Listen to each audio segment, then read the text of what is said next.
Hello दोस्तों, आज मैं फिर से लेकर के आया हूं गणित के कुछ महत्वपूर्ण सूत्र को। तो देख लेते हैं एक एक करके कौन कौन से महत्वपूर्ण सूत्र हैं। दोस्तों देख लेते हैं समलंब चतुर्भुज का जो डेटा है वो क्या क्या है। सबसे पहले समलंब चतुर्भुज का क्षेत्रफल क्या होता है। दोस्तों समलंब चतुर्भुज होता क्या है।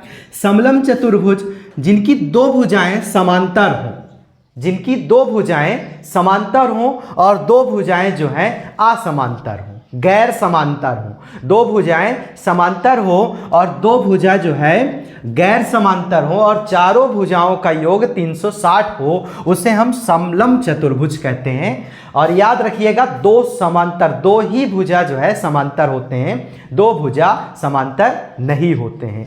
तो अब यहां पर सबसे पहला काम क्या है, सबसे पहला चीज समलंब चतुर्भुज का क्षेत्रफल। समलंब चतुर्भुज का क्षेत्रफल 1/2 गुणे ब्रैकेट में a + b गुणे h, 1/2 गुणे a + b ब्रैकेट में और उसके बाद गुणे में h। अब यहां पर दोस्तों a क्या है, b क्या है, h क्या है, ये चीज देखते हैं। ये जो आपका a है, a और b ये दो समांतर भुजा हैं, दो समांतर भुजा, दो समांतर भुजा। ये समलंब चतुर्भुज में दो समांतर भुजा हैं और यहां पर h क्या है, ऊंचाई है, h क्या है, ऊंचाई है। तो ये कुछ इस तरीके का डेटा होगा। a और b जो है दो समांतर भुजा का मतलब एक डिनोट करने के लिए हम a और b को मानते हैं। a और b जो है दो समांतर भुजा है और जहां पर h क्या है, ऊंचाई है। तो आप समलंब चतुर्भुज का जो क्षेत्रफल होगा वो आप ऐसे भी कह सकते हैं 1/2 गुणे में a + b ब्रैकेट में उसके बाद गुणा में h, अर्थात दो समांतर भुजा का योग गुणे h/2। ऐसे भी हम कह सकते हैं 1/2 गुणे दो समांतर भुजा का योग गुणे h, दो समांतर भुजा का योग ब्रैकेट में और गुणे में h और पूरे का बटा आप 2 कह सकते हैं। ऐसे भी आप लिख सकते हैं दो समांतर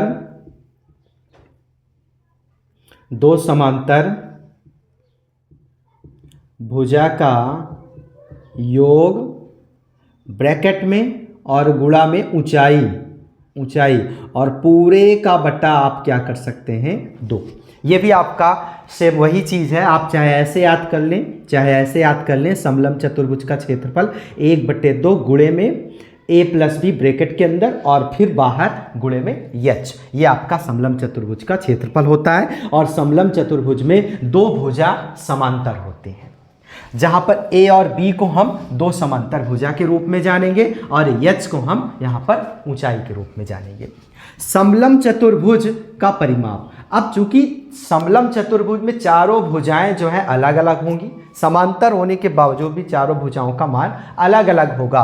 तो यहाँ पर a, b, c और d मतलब ये परिमाप हो जाएगा a + b + c + d। चारों भुजाएं अलग अलग हैं, चारों भुजाओं का मान अलग रहेगा। तो इसलिए चारों भुजाओं का अब परिमाप होता क्या, परिमाप क्या है, परिमाप का मतलब होता है भुजाओं का योग। अगर वो चतुर्भुज है तो चारों भुजाओं का योग परिमाप होगा, अगर वो पंचभुज है तो पांचों भुजाओं का योग परिमाप होगा, अगर वो त्रिभुज है तो 3 भुजाओं का योग जो है परिमाप होगा।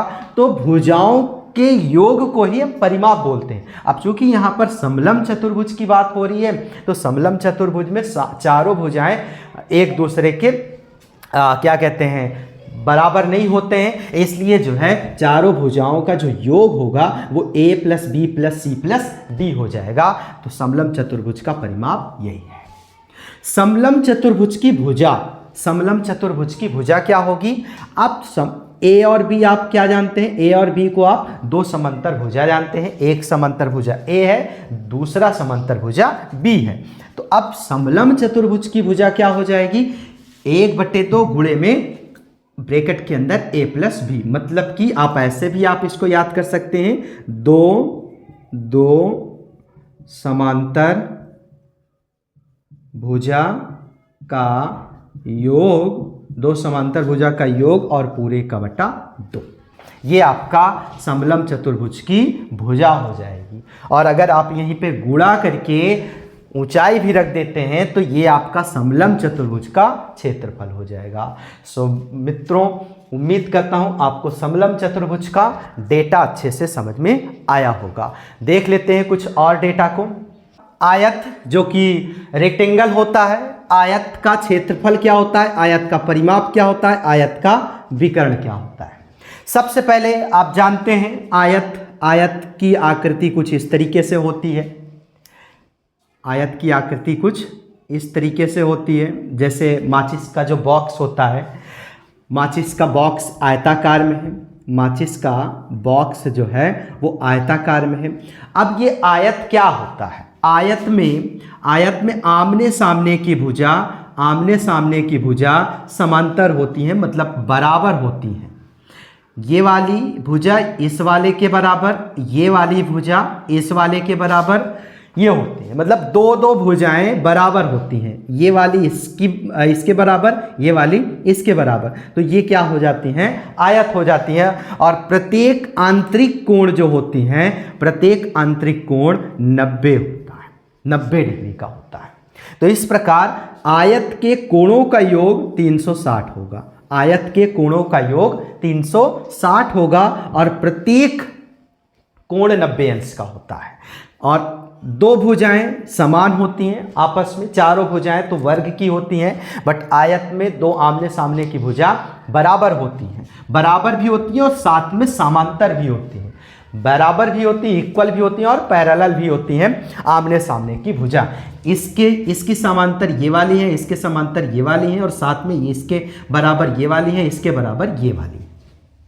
तो इस प्रकार जो है आपका आयत होता है। अब आयत का क्षेत्रफल क्या होगा दोस्तों, आयत का क्षेत्रफल लंबाई गुणे ऊंचाई, L गुणे बी या एल बी या लंबाई गुणे ऊंचाई आप कह सकते हैं, आयत का क्षेत्रफल होता है। आयत का परिमाप क्या होता है, अब आयत का परिमाप, अब जैसा कि आपको बताया गया कि परिमाप क्या होता है दोस्तों, किसी भी आकृति के भुजाओं का जो योग होता है वो परिमाप होता है। अब चूंकि आयत में दो भुजा बराबर होती हैं, दो भुजाएं समान होती हैं, तो अगर एक भुजा ए है तो दूसरी भुजा भी ए होगी, और अगर दूसरी एक नेक्स्ट भुजा जो आपकी बी है तो अगली भुजा भी बी होगी। मतलब दो भुजा बराबर, दो भुजा बराबर, दो भुजाएं बराबर हैं, तो इसका मतलब क्या हुआ, 2a और प्लस 2b। अब इस a को हम यल मान लेते हैं तो 2l होगा, और b को b ही मान लेते हैं तो 2b होगा।